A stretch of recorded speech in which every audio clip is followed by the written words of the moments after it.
সংখ্যা দিয়ে যদি ক্ষমতা পাওয়া যেত তাহলে বিএনপির মতো এত বড় সংগঠন অনেক আগেই ক্ষমতা পেয়ে যেত।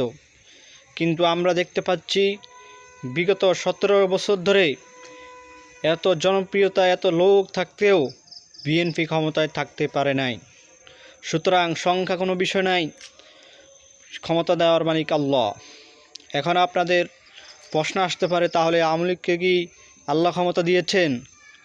না, আওয়ামী লীগ জোর জুলুম করে স্বৈরাচারী প্রক্রিয়ায় 17 বছর ক্ষমতায় থেকেছে।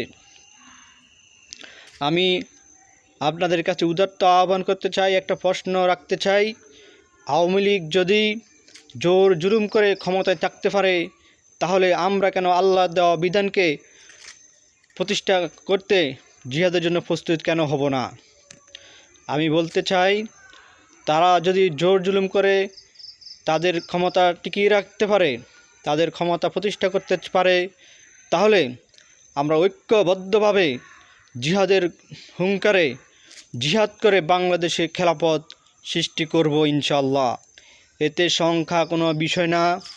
20 কোটি মানুষ থেকে প্রাপ্তবয়স্ক যদি 1 কোটি মানুষ তৈরি হয়ে যায়, ইনশাআল্লাহ বাংলার জমিনে ইসলামিক খেলাফত প্রতিষ্ঠা হবে।